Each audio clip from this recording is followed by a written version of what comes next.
السلام علیکم۔ آج ہم دیکھنے والے ہیں کہ مہاراشٹر ریاست کا وجود کس طریقے سے عمل میں آیا۔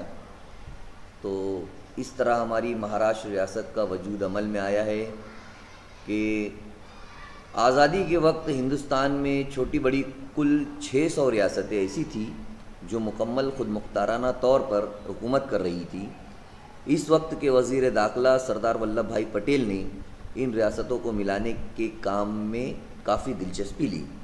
ان 600 ریاستوں میں مملکت آصف جھائی سب سے بڑی ریاست تھی، جس میں مہاراشٹر کے 5 اضلاع بھی شامل تھے۔ ڈاکٹر راجندر پرساد نے 24 فروری 1948 کو لسانی بنیادوں پر صوبوں کی تشکیل کے موضوع پر اپنی قیام گاہ پر ایک بیٹھک بلائی، جس میں ملک کے وہ تمام دانشور موجود تھے جو لسانی بنیادوں پر صوبوں کی تشکیل کے حامی تھے۔ مہاراشٹر میں سب سے پہلے تیلگو زبان بولنے والے لوگوں نے حکومت ہند سے اپنی ایک علیحدہ ریاست کی مانگ بڑی شدت کے ساتھ کی۔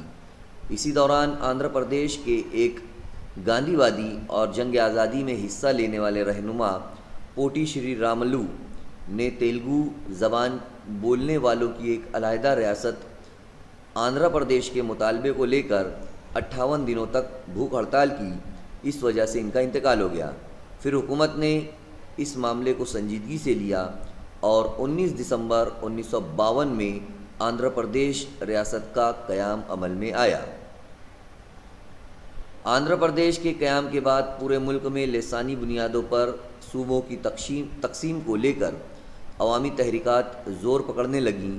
1953 میں حکومت ہند نے ایک کمیشن کا تقرر کیا۔ یہ کمیشن جسٹس فضل علی کی صدارت میں 2 سال تک پورے ملک میں کام کرتا رہا۔ اس کمیشن نے سن 1955 میں اپنی رپورٹ حکومت کے سامنے پیش کی، جس میں لسانی بنیادوں پر صوبوں کی تشکیل کی حمایت کی گئی تھی، لیکن کئی صوبوں کے ساتھ انصاف نہیں کیا گیا تھا۔ مثال کے طور پر اس کمیشن کی رپورٹ میں کہا گیا تھا کہ مراٹھی اور گجراتی زبان بولنے والوں کی ایک ہی یعنی مشترکہ ریاست ہو۔ اس پر عوام نے شدید رد عمل کا اظہار کیا۔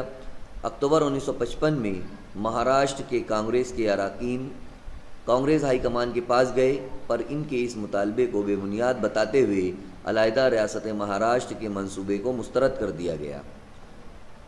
نومبر 1955 میں کانگریس ورکنگ کمیٹی نے سہ صوبہ جاتی منصوبہ پیش کیا۔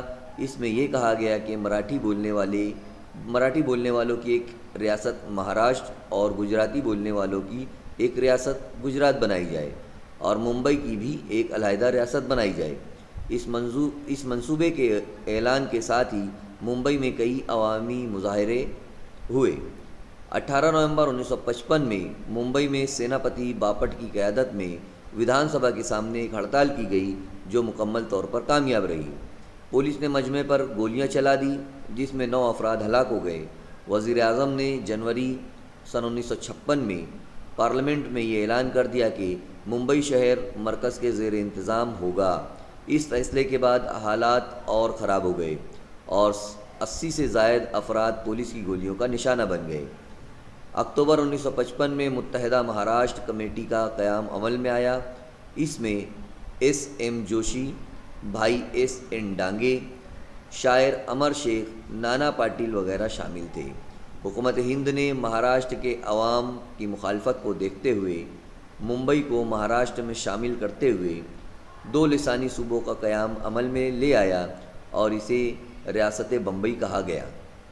مہاراشٹر کے عوام کو ایک ایسی ریاست کی ضرورت محسوس ہو رہی تھی جس میں خالص مراٹھی بولنے والے علاقے ہوں۔ 1959 میں اندرا گاندھی کی کانگریس کی صدر منتخب ہوئی۔ ریاست مہاراشٹر کے قیام کے بارے میں اندرا گاندھی کا رویہ مثبت تھا۔ اندرا گاندھی کا خیال تھا کہ ممبئی کو ملا کر مہاراشٹر کی تشکیل مراٹھی عوام کا یہ مطالبہ صحیح ہے۔ 4 دسمبر 1959 کو کانگریس ورکنگ کمیٹی نے اپنے اجلاس میں ذو لسانی صوبے ریاست بمبئی کو تقسیم کرنے کی قرارداد منظور کر لی اور اس کے نتیجے میں 1 مئی 1960 میں ریاست بمبئی کی تقسیم کر کے 2 ریاستیں مہاراشٹر اور گجرات قائم کی گئی۔ اس طرح مہاراشٹر ریاست کا وجود عمل میں آیا، اس لیے 1 مئی کو ہم یوم مہاراشٹر کے طور پر مناتے ہیں۔ اس دن کو یوم مزدور کے طور پر بھی منایا جاتا ہے۔ تو بچوں، یہ ہماری جو مہاراشٹر ریاست ہے اس کا وجود اس طریقے سے عمل میں آیا تھا۔